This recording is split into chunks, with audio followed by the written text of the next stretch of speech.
wabarakatuh. Now you are in Sociolinguistics class again with me, Yulia Mutmaina, and our topic today is about linguistic varieties and multilingual nations. While in our previous topic, we have discussed about the language shift and language death, which is a very different. Yeah, the language shift is very different with language death. Hopefully you still remember with the topic. And still talking about the varieties in language. Yeah, now we are talking about linguistic varieties and multilingual nations. Jadi di sini kita akan bahas tentang linguistic varieties dan masih berhubungan dengan negara-negara yang memiliki banyak bahasa. Okay, now dalam topik pembahasan ini kita akan membahas 5 subtopik ya yang related with this point ya, related with this topic ya. They are the first one, kita nanti akan membahas tentang vernacular languages. Ya, bahwa vernacular languages itu akan sangat berbeda dengan subtopik yang kedua yaitu standard languages. Nah, pembahasan yang ketiga, setelah kita membahas tentang vernacular and standard languages, kita akan membahas tentang lingua francas. Well, mungkin kalau vernacular Anda pernah dengar, standard Anda oke, tidak asing lagi setelah itu. And lingua franca, what is lingua franca? Nanti akan kita bahas. Dan dua subtopik terakhir itu sangat berhubungan erat ya, Pidgin and Creoles. So, well, kita akan membahas satu persatu dari subtopik ini, yaitu macam-macam bahasa yang ada di negara dengan yang memiliki multibahasa, memiliki banyak bahasa. Kita akan mulai dari vernacular languages. Apa sih vernacular languages? Kayak mungkin sudah ada yang tahu dan mungkin ada juga yang, well, it is a new term for me. Yes, so let's see the definition itself bahwa vernacular languages ya intinya adalah dalam vernacular language generally refers to a language which has not been standardized and which does not have official status. Jadi vernacular language adalah bahasa yang tidak memiliki standar. Tidak ada standar bakunya serta tidak memiliki status resmi. Dengan demikian, biasanya dalam vernacular language, usually the first languages learned by people in multilingual communities. Biasanya vernacular ini merupakan bahasa pertama yang dipelajari seseorang ya di lingkungan masyarakat yang memiliki banyak bahasa. So, apa vernacular language Anda? Anda bisa tentukan sendiri bahasa apa yang pertama kali Anda pelajari. Saya pelajari dua bahasa sekaligus. Example ya, in my family sometimes I use bahasa Indonesia and sometimes in Japanese. So your vernacular languages are bahasa Indonesia and Japanese. Okay?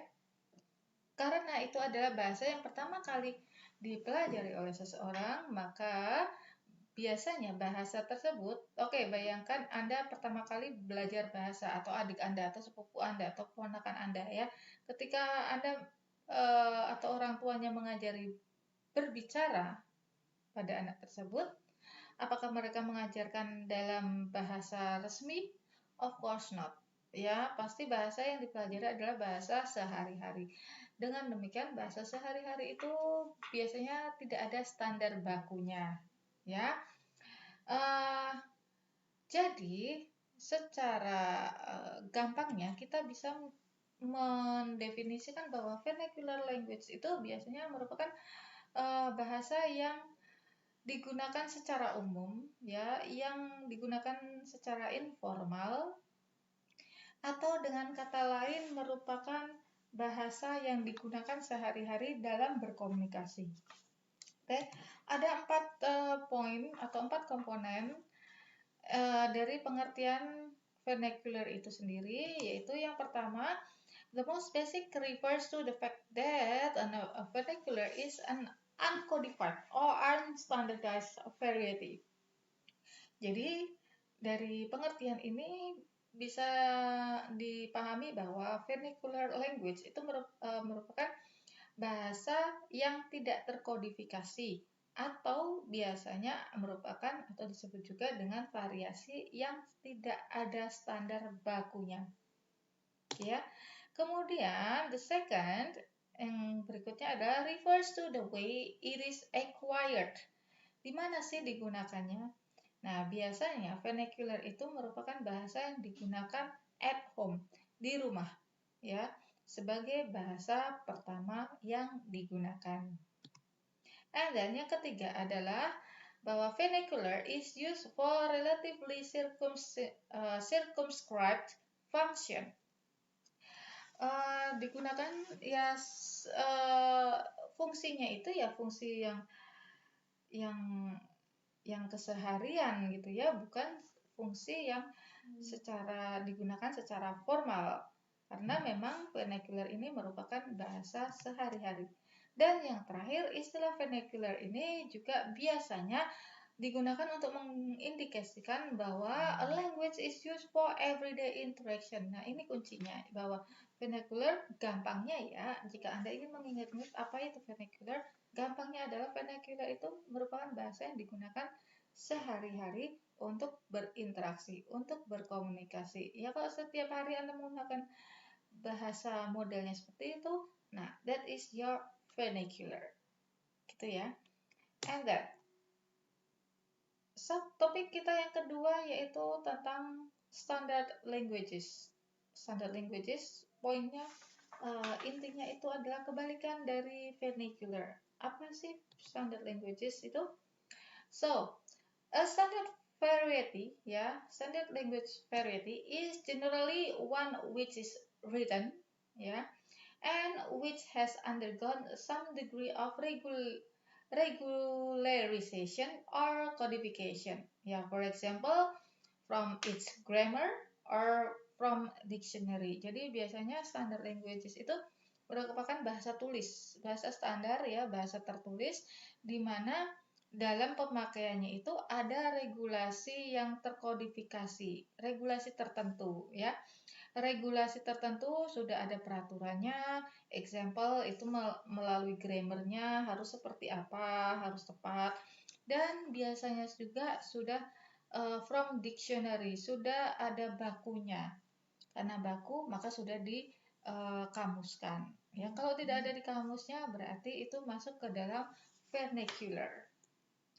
And then, a standard language is recognized as a prestigious variety or code by community, and it is used for each function, alongside a diversity of varieties. Jadi biasanya itu standard language itu dikenal sebagai kode yang tinggi, high status, memiliki status yang lebih tinggi dibandingkan yang vernacular. Kenapa? Karena ya sudah distandarkan oleh lembaga bahasanya, ya sudah distandarkan oleh pemerintahannya karena sudah ada kamusnya. Itu salah satu kuncinya adalah karena sudah dikamuskan. Jadi sudah terstandarkan, ya. Dan karena ini sudah merupakan bahasa resmi, bukan bahasa resmi, bahasa yang sudah distandarkan, maka biasanya standard language itu adalah di posisinya ya kalau kita membahas tentang bahasa tinggi dan bahasa rendah, maka posisi dari standard language itu ada di high, high language. Nah, kemudian, ini dia, use for each function digunakan sebagai bahasa tinggi, ya. Nah, dalam pemakaian bahasa tinggi dan rendah, memang standard language ini jarang sekali digunakan dalam bahasa berkomunikasi sehari-hari. Bahasa vernacular saya bahasa Indonesia, tapi bahasa tinggi saya juga bahasa Indonesia. So I speak a high language? No. Anda ketika berbicara sehari-hari menggunakan bahasa Indonesia, for example, people who are living in Jakarta, every day they speak in bahasa Indonesia, for example, tetapi bahasa Indonesia yang mereka gunakan itu berbeda dengan bahasa Indonesia standar, ya. Bahasa Indonesia yang mereka gunakan adalah bahasa sehari-hari, ya, bahasa komunikasi. Sedangkan standard language di sini adalah biasanya itu yang akan Anda temukan di buku teks. Entah itu teks pidato, teks buku, ya, atau teks-teks resmi lainnya. Itulah standard language karena sudah terkodifikasi.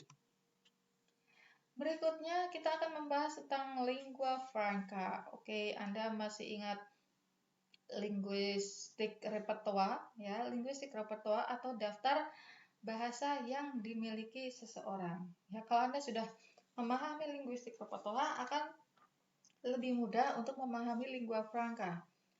Oke, kita lihat dulu di sini.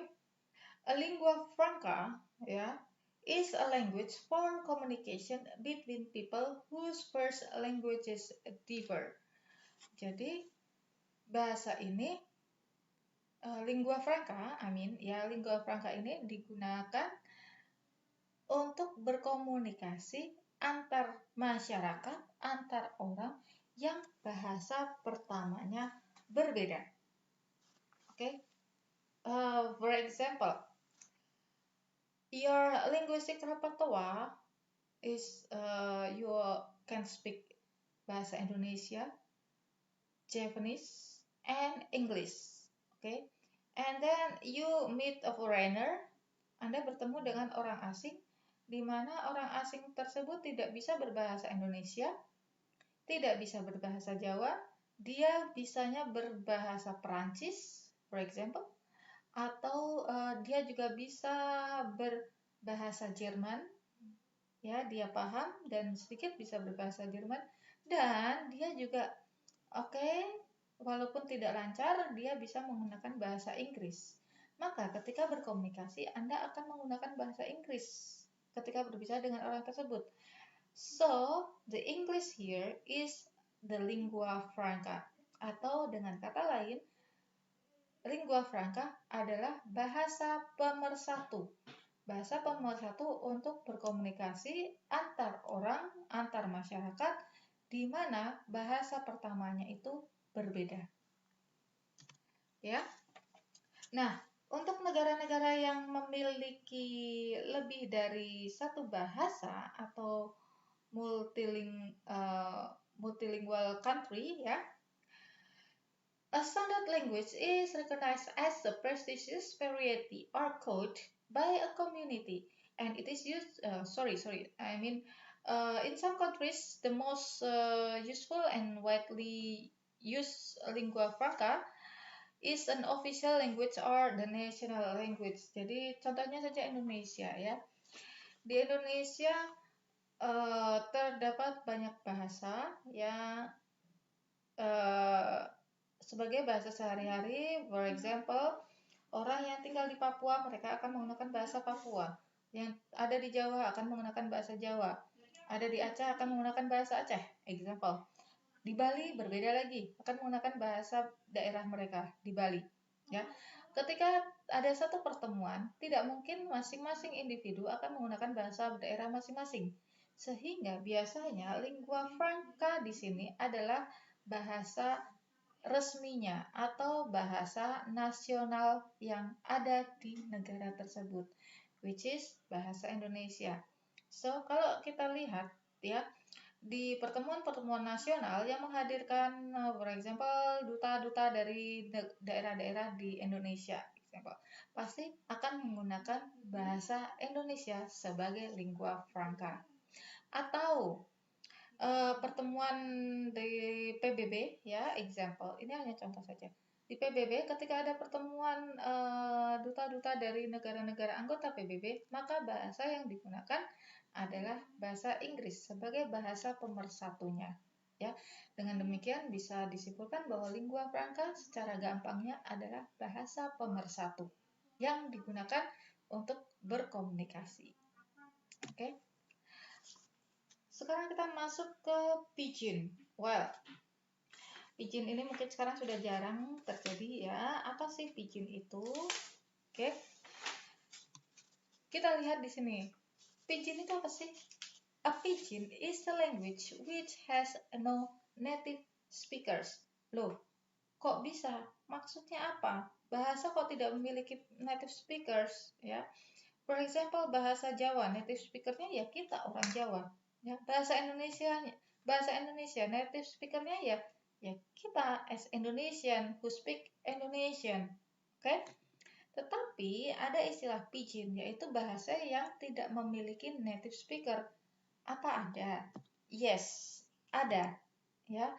Jadi pidgin ini dengan kata lain adalah bahasa tanda kutip jadi-jadian atau bahasa yang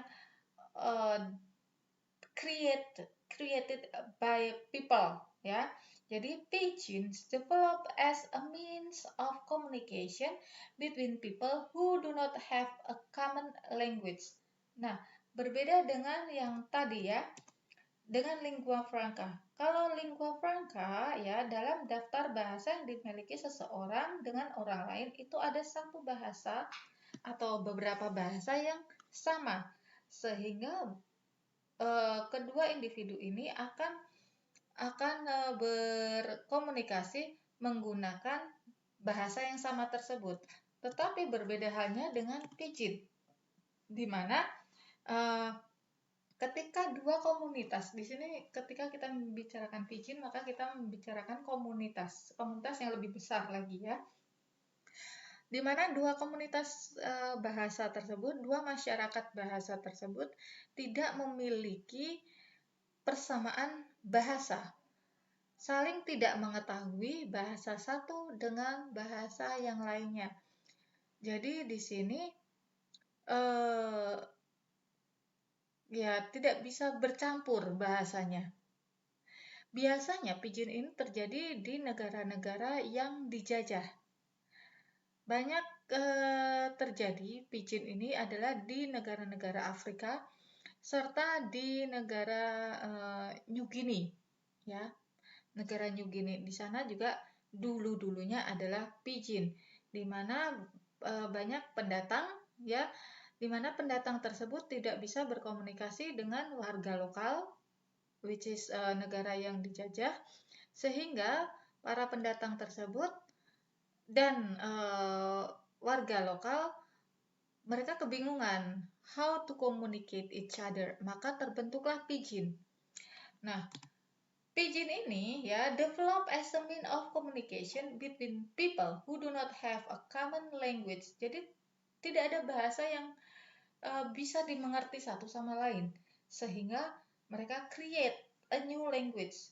Tapi yang dimaksud create a new language ini mereka mencampurkan bahasa yang mereka miliki dengan bahasa masyarakat satunya lagi, ya. Pidgin seem particularly likely to arise when two groups with different languages are communicating in a situation where there is also a third dominant language. Jadi pidgin ini akan berkembang, ya, terus berkembang ketika ada dua kelompok masyarakat bahasa yang memiliki bahasa yang berbeda dan mereka butuh bahasa untuk berkomunikasi, sehingga muncullah bahasa ketiga yang dominan di situ, yaitu bahasa biasanya merupakan bahasa perpaduan antara bahasa A dan bahasa B, sehingga muncullah bahasa C untuk berkomunikasi. Bahasa C inilah yang disebut dengan pidgin, bahasa ketiga. Ya.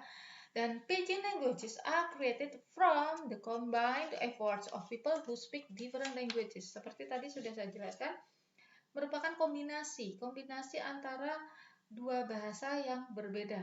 Ya, kombinasi bahasa dari warga masyarakat berbahasa A dan warga masyarakat berbahasa B. Dikombinasikan, maka muncullah bahasa C. Ya. Nah, both sides bahasa ini, bahasa A dan B generally contribute to the sound. Biasanya saling berkomunikasi dalam suara. Mereka tidak memiliki grammar secara tertulis, ya. Bagaimana grammarnya? Harus seperti ini, subjek, diikuti verb, diikuti objek, dan lain sebagainya. No. Lalu untuk past tense seperti apa? Harus seperti apa? Untuk future seperti apa? No. Mereka hanya mementingkan suara. Ya, yang penting hanya bisa untuk berkomunikasi. Sehingga mereka saling berkontribusi dalam grammar, dalam futures-nya, ya, dalam cara-cara pemakaiannya. Mereka saling melengkapi. Sometimes menggunakan bahasa A, sometimes menggunakan bahasa B. Nah, karena ini merupakan bahasa dalam tanda kutip bahasa jadi-jadian yang fungsinya hanya untuk berkomunikasi antar dua masyarakat yang memiliki bahasa berbeda, so they tend to have a simplified structure and a small vocabulary compared with fully developed languages. Jadi karena ini bahasa tanda kutip lagi jadi-jadian, maka struktur bahasanya pun lebih sederhana, ya. Yang penting sama-sama tahu, sama-sama paham dalam berkomunikasi. Oke. Dan kosakatanya pun sangat terbatas dibandingkan dengan bahasa yang sudah jauh berkembang. Oke. Nah, ada 3 karakteristik dalam pidgin, ya. 3 karakteristik utama dalam pidgin sebetulnya ini sudah dibahas ya tadi ya. Jadi yang pertama itu pidgin is used in retristic domains and function. Fungsinya itu terbatas, ya, pemakaiannya dimanapun terbatas, dengan siapapun terbatas, ya. Biasanya hanya ya untuk komunikasi yang penting-penting saja, ya, untuk komunikasi karena terpaksa harus berkomunikasi sehingga menggunakan bahasa, bisa dibilang bahasa Tarsan atau bahasa yang penting you know I know, so we deal with something, gitu ya. Dan yang berikutnya adalah has a simplified structure, ya, compared to the source languages. Tentu saja karena ini pemakaian terbatas, jadi struktur bahasanya pun terbatas. Tidak harus menggunakan past tense, tidak harus menggunakan future, tidak harus berurutan subjek diikuti verb dahulu, lalu diikuti objek dan seterusnya. No, ya. Dan karena ini merupakan bahasa yang asal-asalan, ya, maksudnya di sini adalah bahasa yang ya hanya sekedar untuk berkomunikasi, maka biasanya generally has low prestige and attracts negative attitudes, especially from outsiders. Ya, karena ini bahasa jadi-jadian. Jadi ya tidak memiliki prestis sama sekali, tidak memiliki kebanggaan sama sekali. Ngapain sih pakai bahasa itu? Bahasanya aneh, gitu kan? Strukturnya tidak jelas, kosakatanya juga nggak tahu deh, nggak jelas, gitu ya. Jadi memang untuk orang luar itu memiliki negative attitude, ya. Jelek banget sih bahasanya. Well, something like that. Oke. Sedangkan di sini ketika pidgin ini terbentuk, ya, otomatis di sini tidak terbentuk dalam 1 atau 2 hari. No, pasti bertahun-tahun, memiliki durasi waktu yang panjang. Oke. Nah, ketika generasi pertama dari pembuat pidgin ini memiliki keturunan, maka keturunannya ini pun akan menggunakan pidgin juga untuk berkomunikasi, ya. Baik berkomunikasi di sini bukan dengan keluarganya terlebih dahulu, ya. Developnya itu perkembangan pidgin itu yang karena tadi ya terbatas, oke. Jadi pemakaiannya ya hanya terbatas di saat-saat tertentu saja. Namun ketika sudah memiliki keturunan, keturunannya ini juga ikut-ikutan berkomunikasi menggunakan pidgin. Meskipun juga masih dalam kondisi terbatas. Dan lama-kelamaan setelah bergenerasi ke generasi berikutnya, otomatis namanya bahasa pasti berkembang. Oke, perkembangan bahasa ini ya, pidgin ini lama-kelamaan dari segi struktur bahasanya sudah atur, sudah lebih rapi, kosakatanya sudah lebih rapi, ya. Maka bahasa Pidgin ini lama-kelamaan digunakan sebagai bahasa sehari-hari. Sehingga lama-kelamaan Pidgin ini sudah memiliki native speaker. Nah, ketika sebuah bahasa sudah memiliki native speaker, ketika dia berasal dari Pidgin, maka namanya berubah menjadi Creole. Ya, jadi pengertian Creole adalah Pidgin which has acquired native speaker. Jadi disebut Creole kalau bahasanya tersebut berasal dari Pidgin, ya, tetapi sudah memiliki native speaker, sudah memiliki ya dari lahir ya bahasa yang dia tahu hanya itu toh. Dia sudah tidak tahu lagi bahasa nenek buyutnya dulu seperti apa, karena yang dia tahu ya bahasa itu. Nah, itu disebut dengan Creole. Oke ya. Nah, ini penjelasannya yang tadi ya. Creole are learned by children as the first language and used in wide range of domains. Jadi ketika misalkan tadi Pidgin itu hanya digunakan untuk misalkan bertransaksi di pasar untuk jual beli ya. Kalau Creole itu sudah lebih luas lagi karena sudah ada native speaker ya, sudah merupakan bahasa yang dipelajari oleh seseorang ya, oleh masyarakat tersebut dan itu sudah menjadi bahasa sehari-harinya sehingga pemakaiannya pun dalam domainnya itu sudah lebih luas lagi. Salah satu contoh dari Creole ya itu adalah bahasa Tok Pisin. Ya, Tok Pisin ini adalah sebuah bahasa yang berasal dari Pidgin. Bahasa ini merupakan pengembangan dari Pidgin dan digunakan di negara New Guinea. Ya, bukan Papua New Guinea, tapi negara ya, New Guinea. Nah, ini adalah contohnya. Ini adalah contoh Creole. Sebetulnya di sini yang bagian English ini ada beberapa yang kosong sehingga ini merupakan exercise, tapi di sini langsung saja saya sebutkan ya. Ini adalah contoh dari Creole Tok Pisin. Jadi bahasa yang ada sekarang ya Tok Pisin itu merupakan bahasa campuran dari bahasa lokal mereka asli dari nenek moyangnya ya. Dan tercampur oleh negara bahasa Inggris karena dijajah oleh negara Inggris sehingga bahasanya pun akan bercampur. Mereka lebih mementingkan dalam Pidgin itu lebih mementingkan pengucapannya. Ya, contohnya di situ grass. Grass itu berasal dari bahasa Inggris grass, ya. Grass. You know the meaning of grass? Ya, rumput. Oke ya. Bahasa Tok Pisin dari rumput itu adalah grass. Sedangkan mustache, ya, mustache, you know, mustache, oke. Apa sih bahasa Indonesia? Brewok, ya. Brewok itu kalau dilihat itu mirip dengan grass, ya, mirip dengan grass, dengan rumput bentuknya, oke.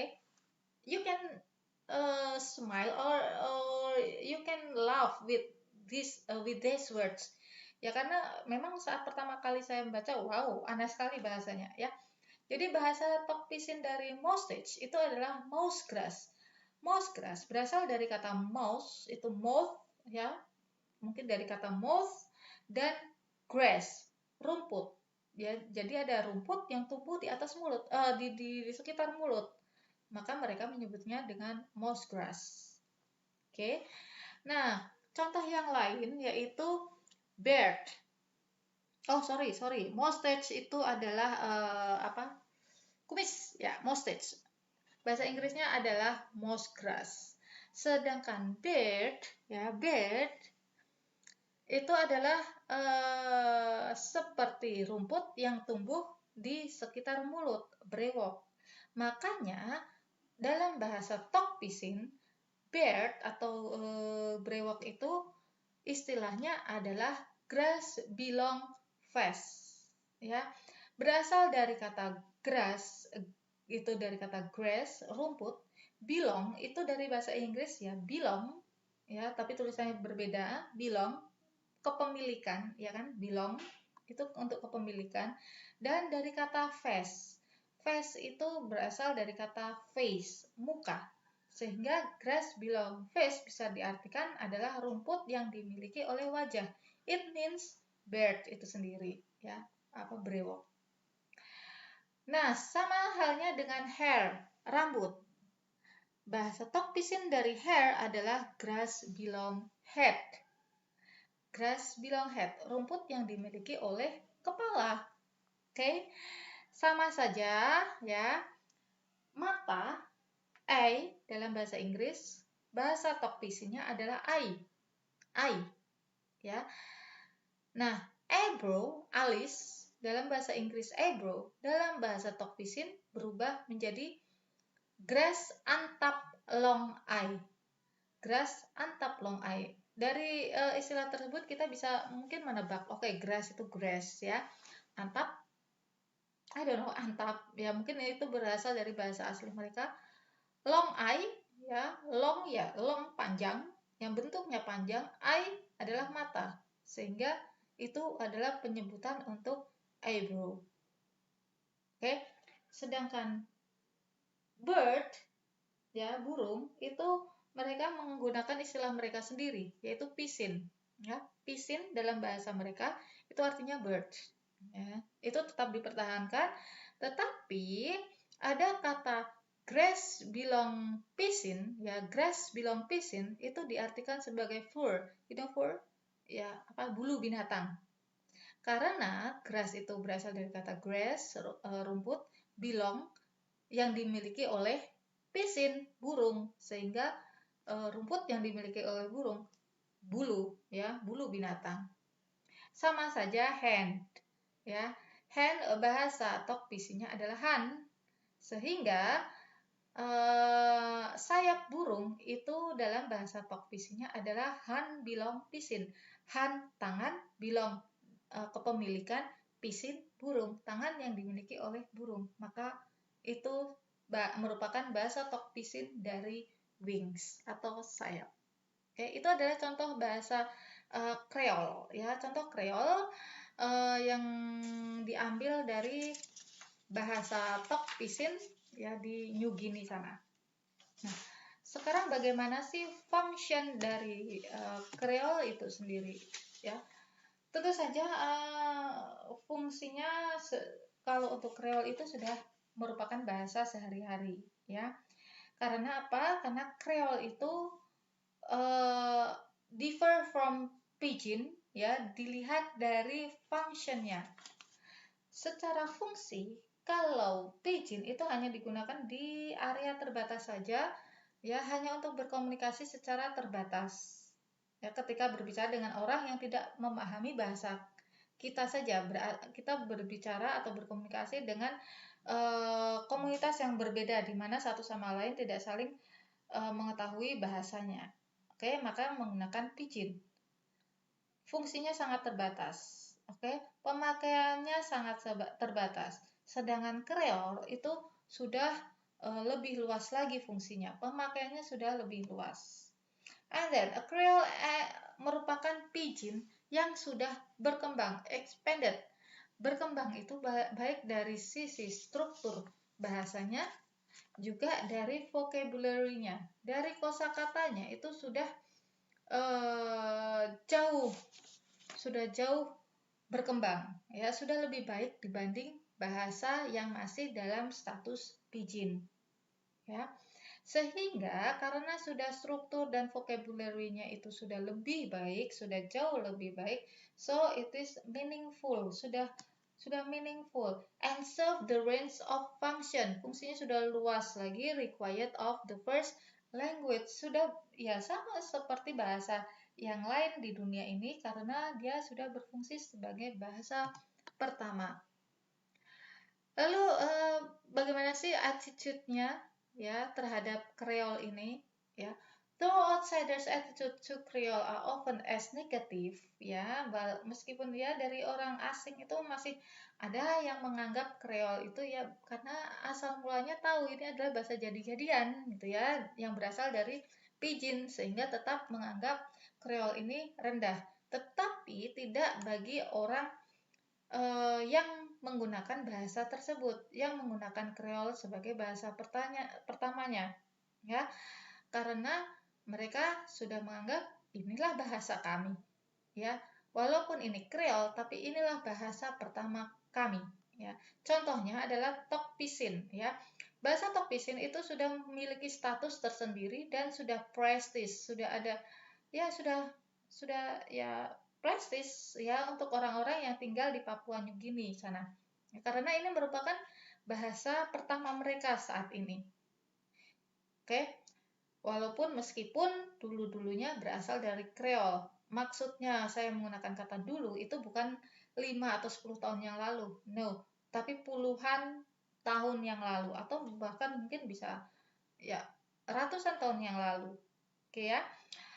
Okay, in Papua New Guinea, who recognize its usefulness as a means of communication with a wide range of influential people, as well as in getting a decent job.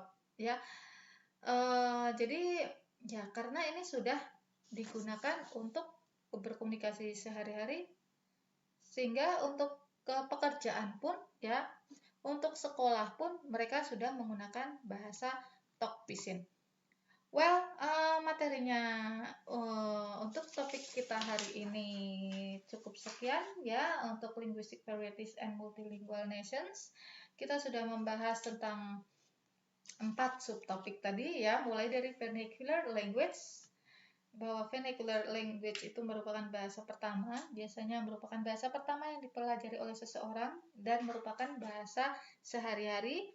Kemudian kesimpulan yang kedua yaitu standard language. Jadi standard language ini adalah bahasa yang sudah distandarkan, berbeda dengan vernacular language, di mana vernacular language itu tidak distandarkan. Ya, pemakaiannya itu harus kene, tidak boleh kinu. Nah, itu tidak ada seperti itu ya. And then yang ketiga yang sudah kita bahas adalah lingua franca, bahwa lingua franca secara gampangnya bisa dipahami bahwa lingua franca adalah bahasa pemersatu. Bahasa pemersatu untuk berkomunikasi ketika bahasa pertama dalam masyarakat tersebut berbeda atau dari penutur tersebut berbeda. Tetapi masih ada satu bahasa yang bisa digunakan untuk berkomunikasi. Jadi bahasa yang bisa digunakan untuk berkomunikasi itulah yang disebut dengan lingua franca, bahasa pemersatu. Berikutnya tadi kita juga sudah membahas tentang pidgin, ya, bahwa pidgin ini adalah bahasa buatan yang digunakan untuk berkomunikasi secara terbatas. Karena bahasa yang dimiliki oleh masyarakat pertama itu tidak ada yang sama dengan bahasa yang digunakan oleh masyarakat kedua. Dan masing-masing masyarakat bahasa tersebut tidak mengenal satu dengan yang lainnya, tidak mengenal bahasa lawan bicaranya. Maka dibuatlah bahasa ketiga yang dominan digunakan untuk berkomunikasi di situ ya, yaitu perpaduan antara bahasa pertama dan bahasa kedua. Itulah pidgin. Nah, dengan seiringnya waktu, pidgin ini terus berkembang ya, secara grammar dan kosakata sudah terus diperbaiki sehingga muncullah native speaker-nya. Ya, kalau pidgin itu tidak ada native speaker-nya karena sama-sama masing-masing masyarakatnya memiliki bahasa yang lain, bahasa pertamanya berbeda ya. Sedangkan Creole ya itu dari pidgin tersebut sudah berkembang lebih baik lagi dan sudah memunculkan native speaker di situ, di mana masyarakatnya ya hanya tahu inilah bahasa saya dari lahir sudah belajar bahasa ini, bukan bahasa yang lain ya, sehingga bahasa yang pidgin yang sudah memiliki native speaker tersebut disebut dengan Creole ya. Contoh nyata dari Creole yang ada di dunia ini adalah bahasa Tok Pisin yang ada di New Guinea sana, Papua New Guinea. Oke, sekian materi kita hari ini. Jika ada pertanyaan, boleh ditanyakan, boleh di komentar di bawah, atau bisa langsung ke saya. Oke, thank you very much. Alhamdulillahirrabbilalamin. See you next time. Assalamualaikum warahmatullahi wabarakatuh. Bye.